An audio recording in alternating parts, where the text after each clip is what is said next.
Là, je vous invite à ouvrir vos Bibles dans l'évangile de Marc. C'est ce que nous sommes en train d'étudier depuis quelques semaines. Est-ce que vous savez depuis combien de semaines nous sommes sur le livre de Marc, sur l'évangile de Marc? Non, depuis le début, hein? 10 semaines. Alors, 3, 6, 10, qui dit mieux? Non, c'est récent, c'est pas 10. Longtemps. Est-ce que vous avez l'impression que le temps passe vite? Oui. Est-ce que l'étude de l'évangile de Marc vous intéresse? Oui.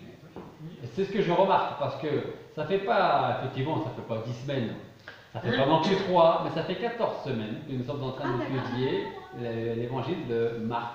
14, aujourd'hui c'est la 14e semaine. Donc ça fait plus de 3 mois que, oui, plus de 3 mois qu'on est sur l'évangile de Marc. Alors si vous n'avez pas vu passer les semaines, pour moi et surtout pour vous, c'est bon signe, ça veut dire que ça vous intéresse. Et nous ne sommes qu'au chapitre 4. Et il y en a 16. Ok. Voilà, donc ça va prendre encore un peu de temps, comme d'ailleurs Romain qu'on a étudié, comme le Deutéronome. Quand on prend le premier et qu'on prend le dernier, il y a tellement de mois qui sont passés et en fait on n'a pas tellement l'impression. Mais ça fait 14 semaines aujourd'hui que nous sommes sur l'évangile de Marc. Donc Marc chapitre 4. On va reprendre là où on s'est arrêté la semaine dernière, Marc chapitre 4, à partir du verset 26 jusqu'au verset 34.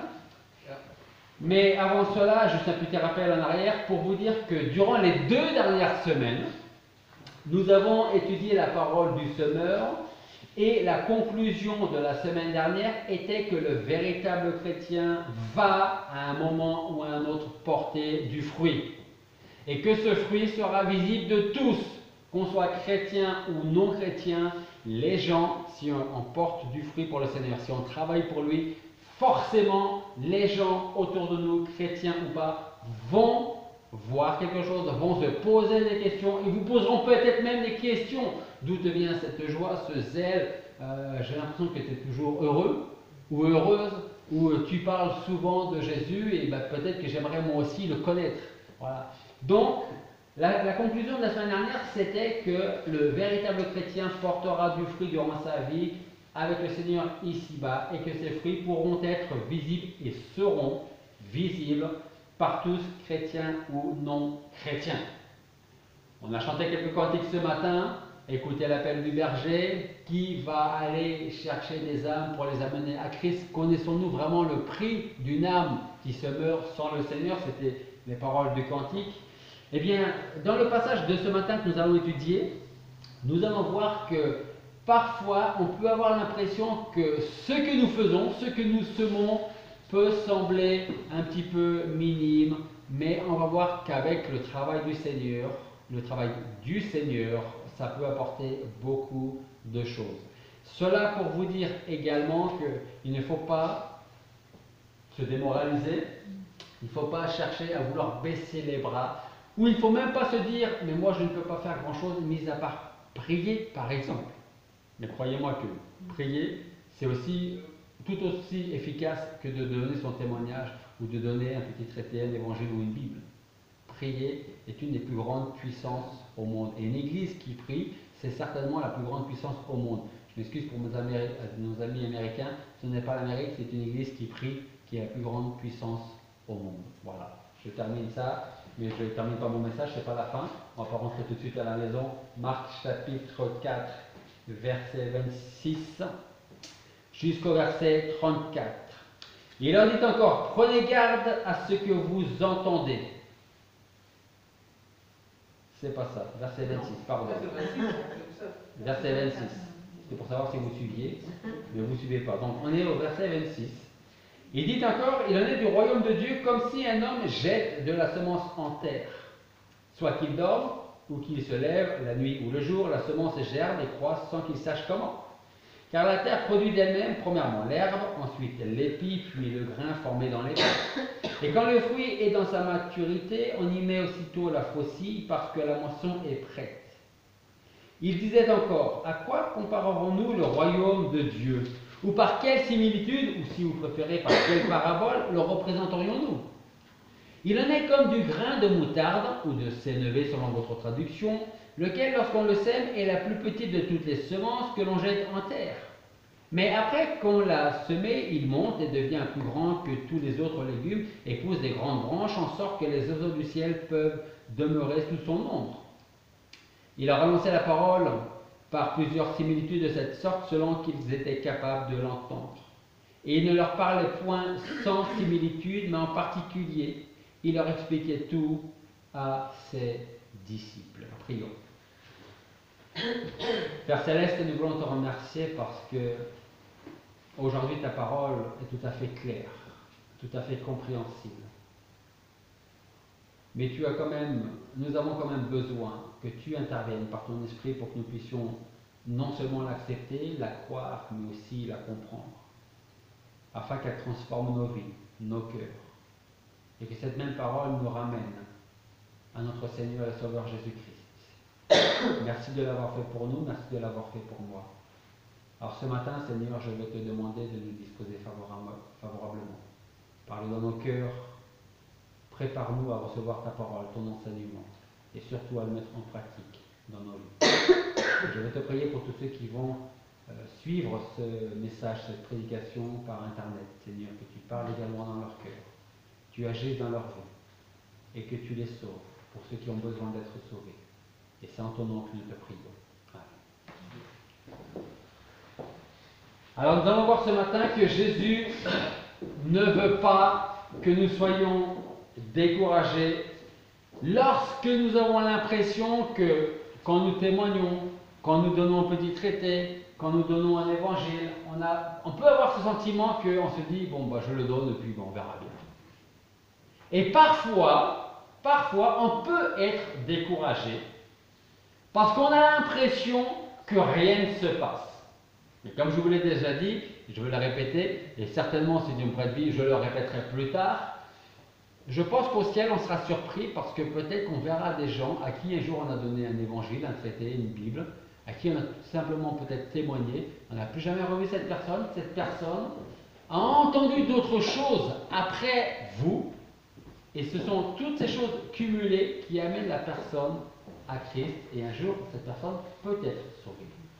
On ne le verra certainement pas de notre vivant, mais très probablement qu'on le verra là-haut.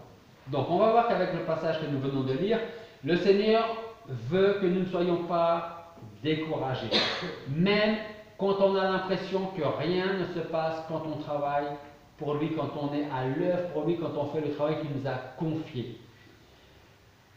Une petite question, vous savez que j'aime les questions. Qui a la main verte?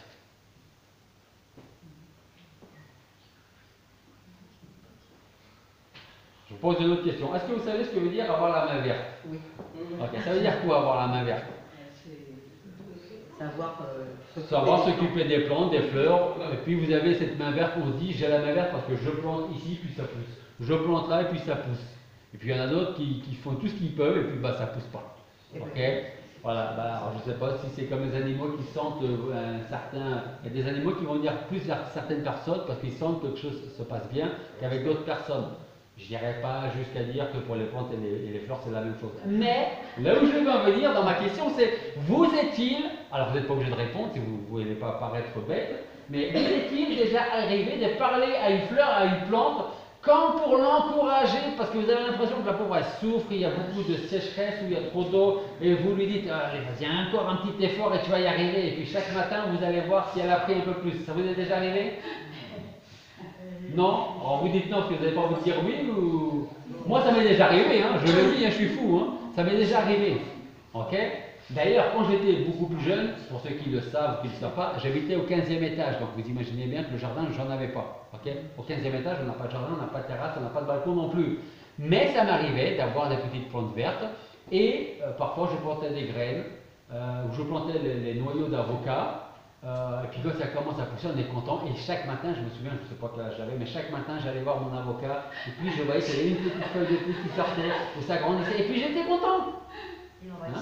Donc, quand je vous dis, est-ce qu'il vous est déjà arrivé de parler à une fleur ou une plante comme pour l'encourager, pour grandir plus vite parce que vous avez l'impression qu'elle a du mal, qu'elle n'y arrive pas. C'est un petit peu ce que le Seigneur veut nous enseigner à travers le passage que nous venons de lire. Si je vous pose cette question, c'est parce que, comme je vous l'ai dit, nous pouvons avoir l'impression parfois que notre témoignage, quand il existe, et s'il n'y en a pas forcément, il n'y aura pas de résultat, mais quand notre témoignage existe, il peut nous sembler, on peut avoir l'impression que ce témoignage n'apporte rien à celui qui l'a reçu. On a l'impression que notre témoignage auprès de la personne ne va pas porter de fruits. Ça va servir à rien en fait. Et je pense que parfois, on peut être découragé au point de baisser les bras et de laisser notre travail à d'autres personnes. Et je pense que ceux qui nous ont précédés, ça devait être la même chose. Il y a 10 ans, 15 ans, 20 ans, 50 ans, un siècle, ou même du temps des apôtres et des disciples. Les disciples pouvaient se sentir parfois quelque peu déconcertés parce que malgré le fait que beaucoup voyaient et entendaient ce que le Seigneur pouvait faire ou pouvait dire, mais ils avaient l'impression, les disciples, qu'ils étaient imperméables. Ça rentrait. Ils voyaient le Seigneur faire des miracles. Ils ne pouvaient pas le nier. Ils entendaient le Seigneur annoncer de bonnes choses, de bonnes paroles, mais on avait l'impression que c'est tout et ça rebondit. Et comme on l'a vu il y a quelques semaines en arrière, il y avait beaucoup de personnes qui suivaient le Seigneur. Mais comme on l'a vu, beaucoup de ces personnes le suivaient pour les mauvaises raisons. Pour eux, c'était des bonnes raisons. On avait faim, on avait besoin d'être guéri, donc on suit celui qui est capable de nous donner à manger, avec quelques pains, quelques poissons, nourrir 5000 personnes. On suit et on essaie de toucher celui qui est capable de me guérir. Et comme on l'a vu dans le passé, dans les semaines précédentes, une fois que j'ai reçu, je m'en vais. Et je m'en vais parce que j'ai reçu. Mais tant que je n'ai pas reçu, je reste. Et une fois que j'ai reçu, je m'en vais. Et ça c'est dans toutes les églises, c'est comme ça. C'était du temps du Seigneur. Et entre le temps du Seigneur et nous aujourd'hui, ça a toujours été comme ça. Vous avez des gens qui viennent pour seulement recevoir, et quand ils ont reçu une aide, autre chose, on ne les voit plus. C'est terminé. Merci, au revoir. Peut-être une prochaine fois. En fait, ces gens venaient pour une nourriture solide et non pas pour une nourriture spirituelle, qui est beaucoup plus importante pour nous. Et ça a duré durant tout le ministère du Seigneur, ici-bas, pendant ces 3 ans.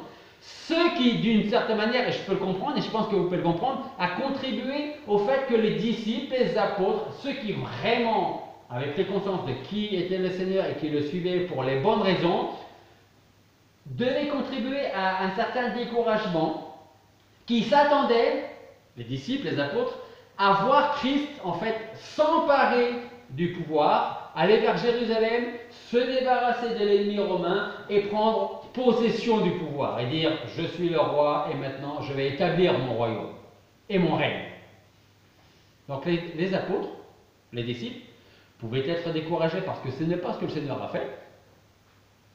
Et ils devaient être aussi découragés parfois quand ils voyaient ces gens venir pour les mauvaises raisons et puis repartir et ne jamais revenir.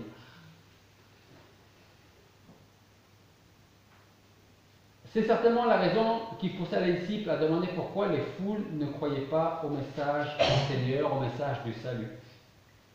Ils se demandaient pourquoi le royaume de Dieu ne grandissait pas d'un coup comme ça et ne prenait pas le pouvoir qui revenait en fait aux Juifs, puisque le Seigneur était juif.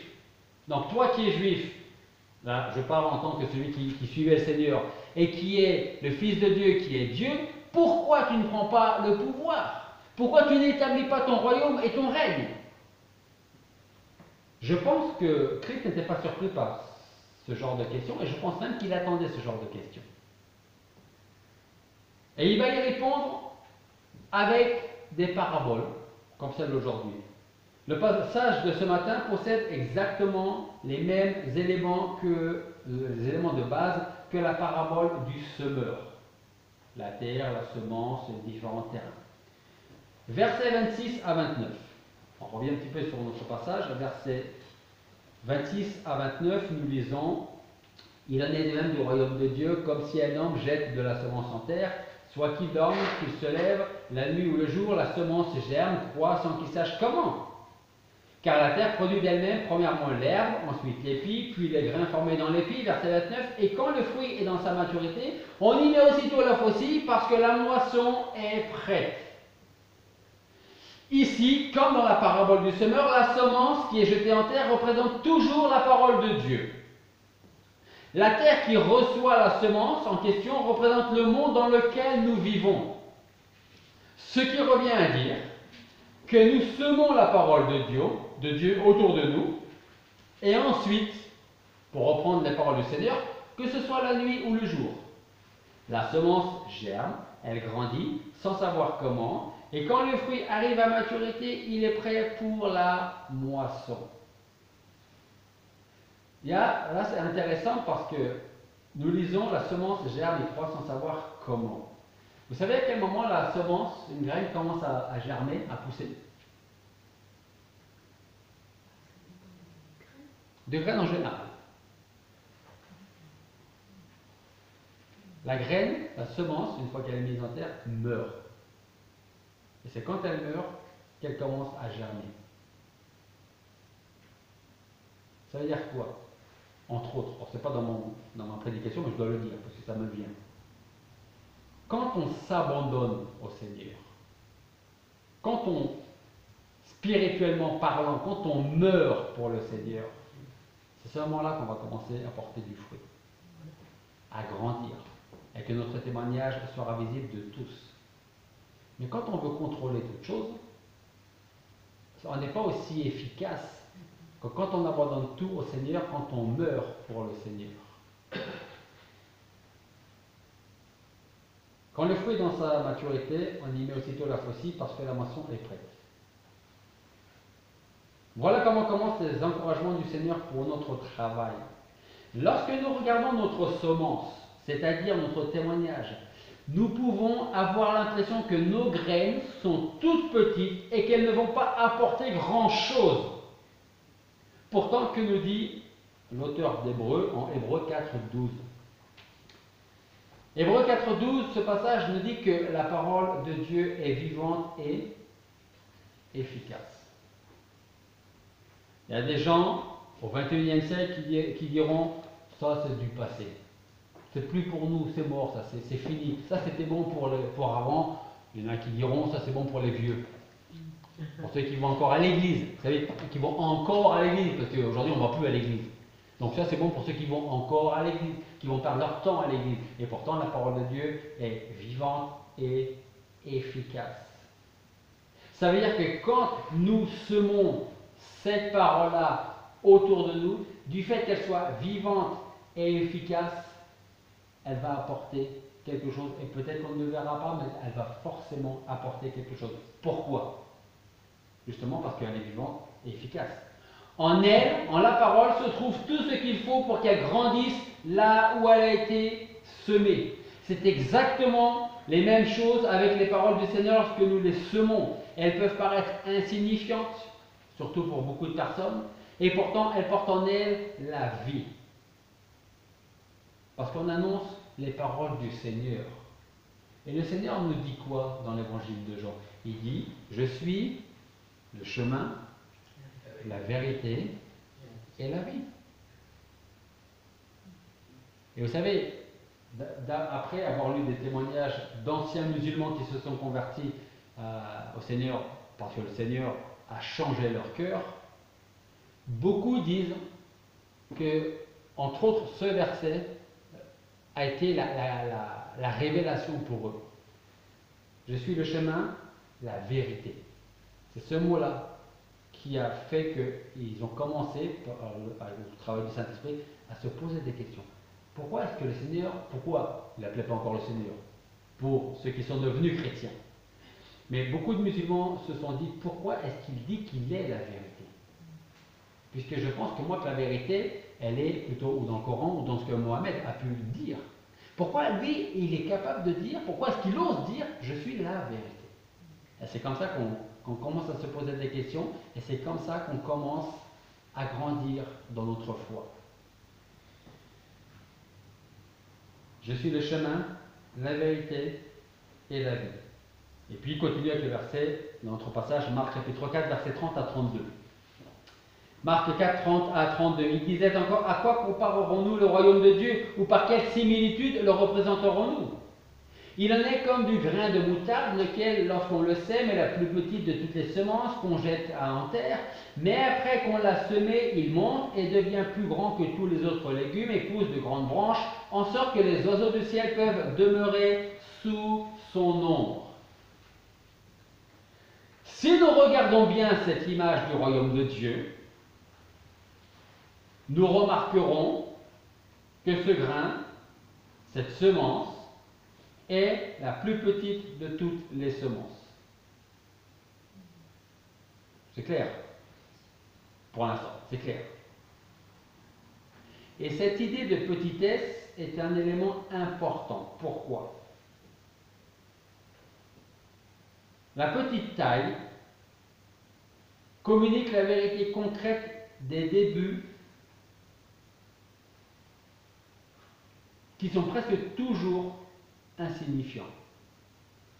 Le travail de la parole dans le cœur de quelqu'un qui la reçoit favorablement commence toujours petit à petit. Au début, on dit ça ne m'intéresse pas. Et puis on se dit, ça ne m'intéresse pas, mais quand même. Pourquoi est-ce qu'il m'a dit ça? Ça ne m'intéresse pas, mais ce verset, ce mot, cette affirmation me parle quand même. Et donc, la vérité concrète des débuts, toujours petit et quasiment inaperçue de l'évangile. Ça commence petit à petit, jusqu'au jour où on réalise que, en fin de compte, ce que la personne m'a dit, c'est vrai. Ce que je lis, c'est vrai. Et aujourd'hui, je vois le changement dans ma vie. Essayez de vous rappeler, si vous pouvez vous en souvenir, parce que peut-être que pour certains, ça remonte à très loin, mais essayez de vous rappeler comment l'évangile a commencé à vous influencer. Si vous êtes en Christ aujourd'hui. Et si vous en avez le souvenir, posez-vous la question de savoir comment l'évangile a commencé à vous influencer. Je ne suis pas en train de vous dire comment l'évangile vous a sauvé. Je suis en train de vous dire comment l'évangile vous a influencé pour que vous puissiez ensuite vous poser une deuxième, puis une troisième, puis une quatrième question.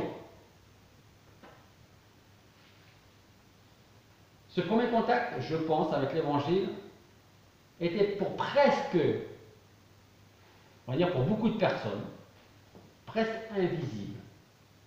Mais elle était là, plantée, et petit à petit, on commence à se poser des questions. Et une deuxième, et une troisième. Et vous savez qu'est-ce qu'on va faire? Eh bien, on va chercher les réponses.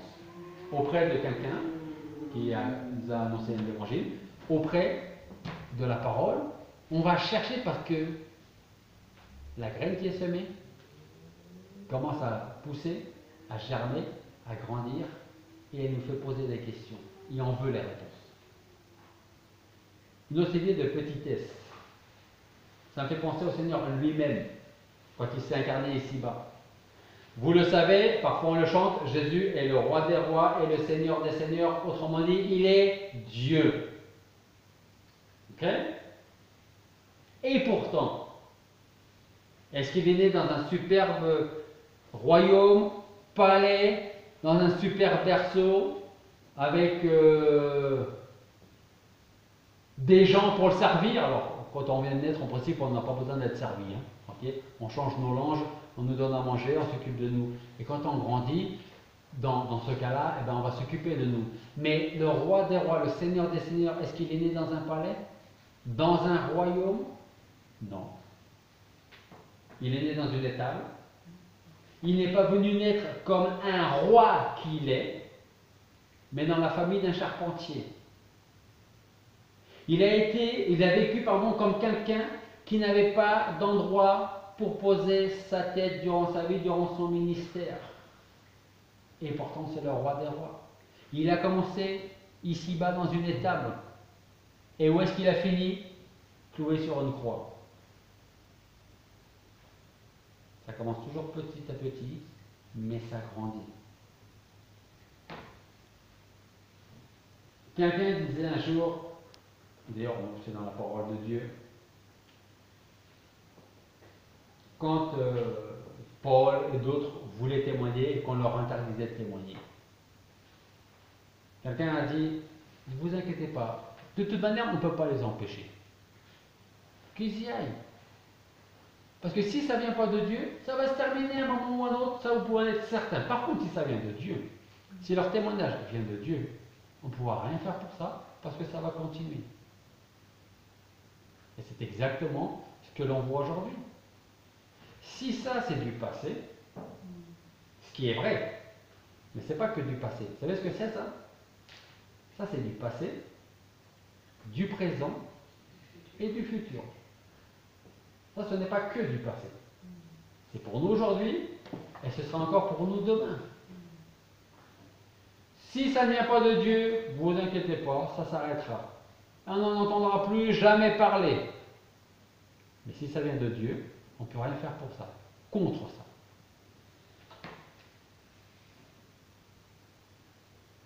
Ésaïe dira du Seigneur, on parle toujours de cette idée de petitesse, Ésaïe dira que le Seigneur n'avait ni prestance ni beauté pour retenir notre attention, ni rien dans son aspect qui pouvait attirer le regard. Il était méprisé, abandonné des hommes, un homme de douleur, habitué à la souffrance. Il était semblable à ceux devant lesquels on détourne les yeux. Il était méprisé et nous n'avons fait de lui aucun cas. Pourtant, c'est de nos maladies qu'il s'est chargé, ce sont nos souffrances qu'il a prises sur lui. C'est pour nos péchés qu'il a été passé, c'est pour nos fautes qu'il a été brisé. Le châtiment qui nous donne la paix est retombé sur lui et c'est par ses blessures que nous sommes guéris.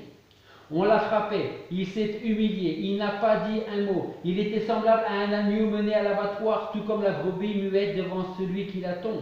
Il n'a pas dit un mot, et qui s'est soucié de son sort? Il a été frappé à mort à cause de nos péchés. C'est pas vraiment la vie d'un roi, hein, ça. Hein. En tout cas, comme on l'imagine nous. Parce que si on prend ce passage, on peut, je pense, sans aucun problème, dire que tout n'est que désolation dans ce passage-là. Il n'y a aucune joie dans ce passage-là. Mais regardez à présent quelle gloire il remporte à Golgotha. Sur la croix, il a remporté la guerre contre Satan, il a vaincu la mort. Tout est accompli. Et vous savez, ce qui est encore le plus grand, c'est qu'en 3 jours plus tard, il est debout sur ses jambes et il dit « Je suis vivant ». Dans Ésaïe, ce n'est, on peut dire, que désolation.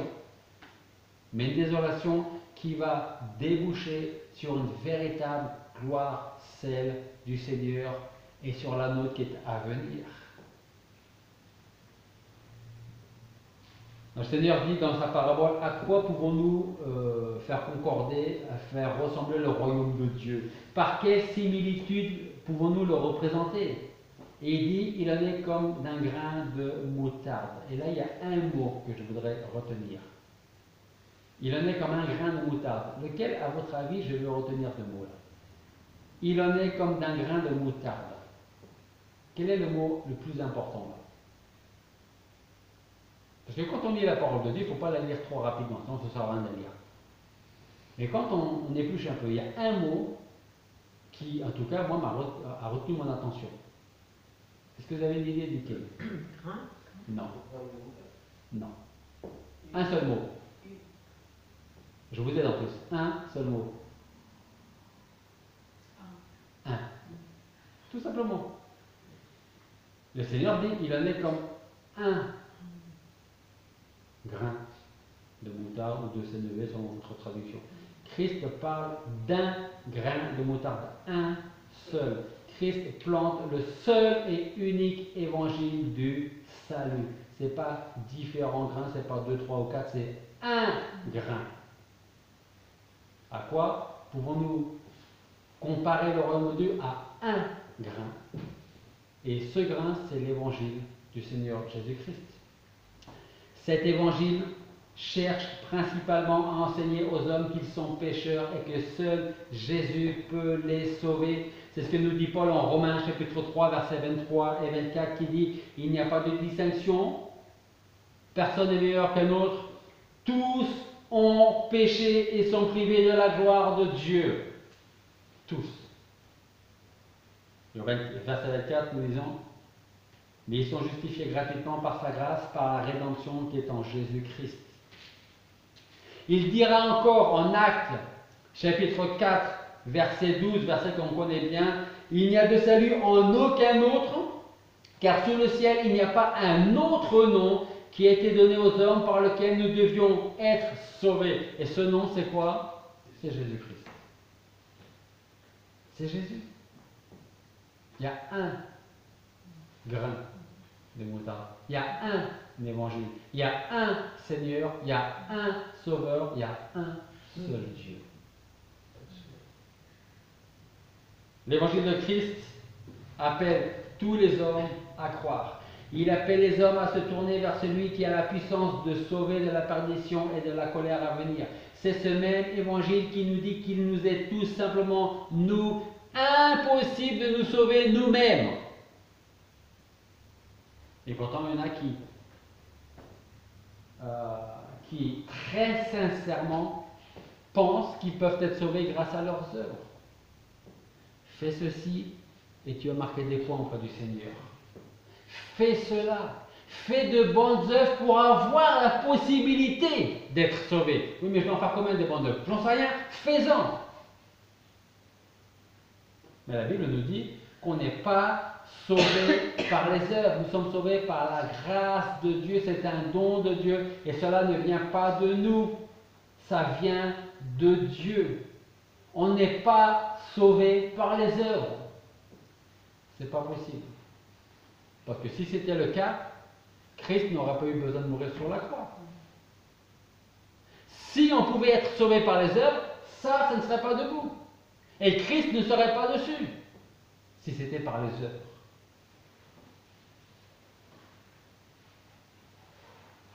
L'évangile de Christ déclare aux hommes, avec un grand H, hommes et femmes, de toute génération, de tout pays, l'évangile de Jésus-Christ déclare aux hommes leur besoin de Dieu et non pas le contraire. Je répète, l'évangile de Jésus-Christ nous dit, vous avez besoin de Dieu. L'évangile de Jésus-Christ ne dit pas, Jésus n'a jamais dit, Dieu a besoin de toi. Jamais. Même pas pour notre travail d'évangéliser. Dieu nous fait la grâce de nous utiliser. Mais il n'est pas obligé de le faire. Mais il nous inclut dans son plan de salut pour d'autres personnes. Il dit, tu vas m'aider. Entre parenthèses, je n'ai pas besoin de toi, mais tu vas m'aider quand même. L'évangile dit, vous, moi, on a besoin de Dieu. Pas le contraire. Le contraire, c'est l'évangile de l'homme. Ça s'appelle.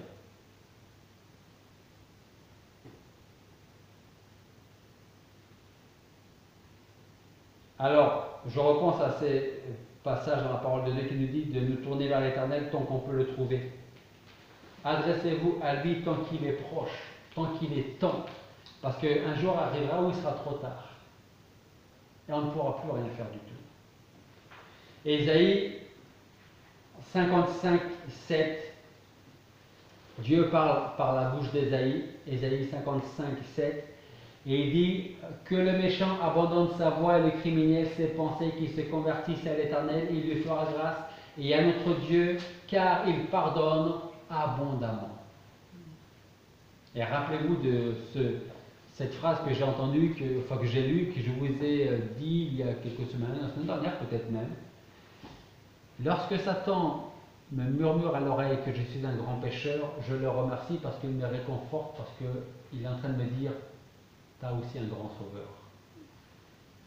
Donc si Satan vous dit que tu es un grand pécheur, tu ne mérites rien, je te remercie, parce que tu me fais rappeler que j'ai un grand sauveur, un grand Dieu, un grand Seigneur qui a donné sa vie pour effectivement, tu as encore raison, pour moi qui ne le mérite pas. Vous savez que je ne suis absolument pas pour Satan, mais là, je suis en sa faveur, dans le sens où il ne ment pas toujours. Et parfois, il va utiliser des vérités pour nous faire aller à l'encontre de Dieu. Dans le sens où il nous dit, tu es un grand pécheur, Dieu ne t'aime pas. Tu t'imagines un peu tout ce que tu as fait dans ta vie? Comment Dieu peut t'aimer? Comment il peut continuer à t'aimer? Comment même il peut te sauver? Et c'est vrai, il a raison.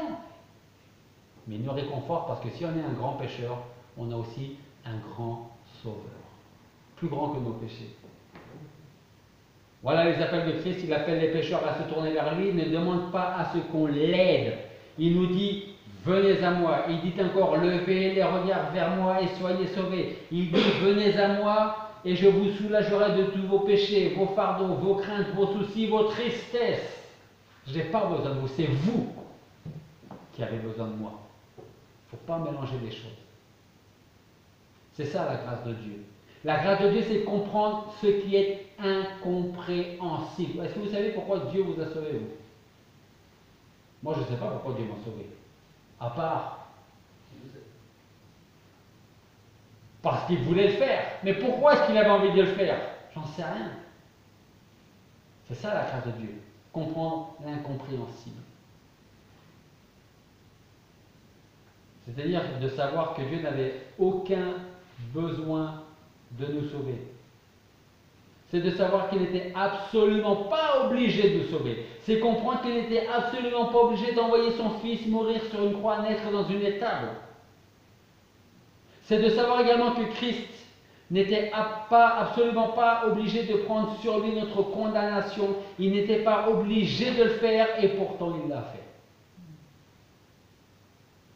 Elles sont où nos œuvres là pour être sauvées? Il n'y en a plus. Si vous vous appuyez sur vos œuvres, vous êtes en train de vous enterrer encore plus profondément, jour après jour après jour. Et lorsque vous allez vous présenter devant le Seigneur et que vous allez lui dire, tu as vu tout ce que j'ai fait, vous savez qu'il va vous répondre, je ne vous le souhaite pas. Mais vous savez ce qu'il pourrait vous répondre quand on va arriver avec nous. Tu as vu tout ce que j'ai fait de bien pour toi? Vous allez nous dire, mais je ne t'ai jamais connu. Tu penses avoir fait des choses pour moi, tu penses me connaître, mais moi je ne te connais pas. Et je ne t'ai jamais connu. Et donc tu peux partir à gauche avec les autres. Et vous aurez toute l'éternité pour vous dire, je pensais que j'étais sauvé par les œuvres, on m'a trompé, ou je me suis trompé moi-même. C'est pour ça que je dis que ce n'est pas une église qui va vous sauver. Ce n'est pas une religion qui va vous sauver. C'est ça. Vous rejetez ça, vous rejetez Dieu, vous rejetez son salut, vous rejetez Jésus-Christ. Profitez de la vie, parce que la vie passe très vite. Et après, c'est l'éternité de perdition. Les deux paraboles qu'on vient de voir nous enseignent la patience dans le témoignage pour Christ, notre travail pour lui. Notre rôle consiste à apporter la parole de Dieu. Il consiste à prêcher le véritable évangile, celui que l'on trouve dans la parole de Dieu. Et Dieu continuera à sauver les hommes par le sacrifice de son Fils Jésus-Christ. Il nous utilise pour annoncer l'évangile et le Seigneur continue à sauver les gens grâce à ça et grâce à l'évangile. Et puis je voudrais vous terminer en vous disant que je sais que beaucoup d'entre vous travaillent pour que l'œuvre du Seigneur avance, que ce soit en donnant des calendriers, des petits traités, des prospectus, des tracts, en témoignant. Vous ne ferez jamais tout ça en vain, même si vous ne voyez jamais de résultat, parce que la personne, vous ne la voyez plus jamais. Dieu utilisera votre travail pour appeler à lui d'autres pécheurs. Rappelez-vous que le grain de moutarde est la plus petite des semences, mais quand elle grandit, elle devient très grande. Rappelez-vous encore que l'évangile commence toujours par de petites choses dans la vie des hommes et qu'un jour, elle sera assez grande pour faire venir à Christ tous ceux qui l'ont reçu, cet évangile. Verset 32. Après qu'on ait semé ces graines, ce grain, il monte, il grandit, devient plus grand que tous les autres légumes et pousse de grandes branches, en sorte que les oiseaux du ciel peuvent demeurer sous son ombre. Ce passage est aussi encourageant pour autre chose.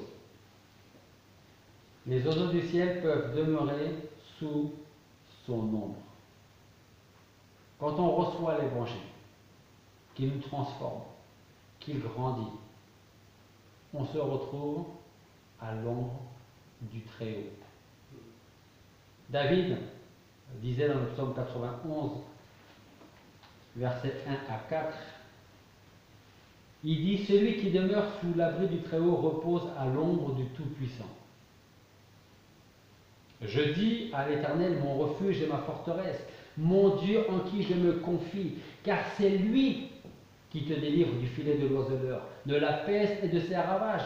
Il te couvrira de ses plumes et tu trouveras un refuge sous ses ailes. Sa fidélité est un bouclier et une cuirasse. Que nous dit le Seigneur dans la parabole au verset 32, après qu'on l'ait semé, le grain, il monte et devient plus grand que tous les autres légumes et pousse de grandes branches, en sorte que les oiseaux du ciel peuvent demeurer sous son ombre.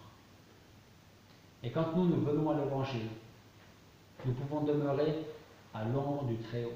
Quand on annonce l'Évangile, c'est pour que d'autres puissent également être à l'ombre du Tout-Puissant.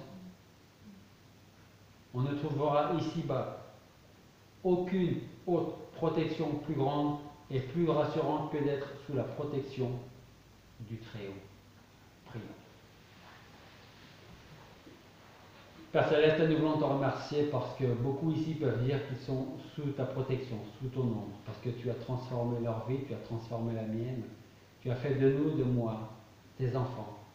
Tu nous as sauvés par le sacrifice de ton Fils unique, ton bien-aimé, notre Seigneur Jésus-Christ. Merci pour cet amour que tu as eu, que tu as et que tu auras encore et que pourtant nous ne méritons pas. Merci parce que c'est toi qui as fait de nous de nouvelles créatures.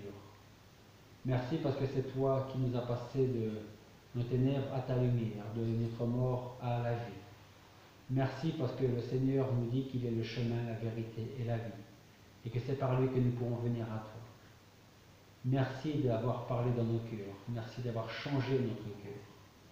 Alors maintenant, nous voulons te demander de nous utiliser, malgré nos manquements, malgré nos faiblesses, nos points faibles. Utilise-nous pour annoncer encore l'Évangile, la bonne nouvelle de notre Seigneur Jésus-Christ, et que nous puissions ou pas voir dans la vie de ceux qui vont l'entendre l'effet que ça fait dans nos vies, changer les cœurs et sauver ces âmes.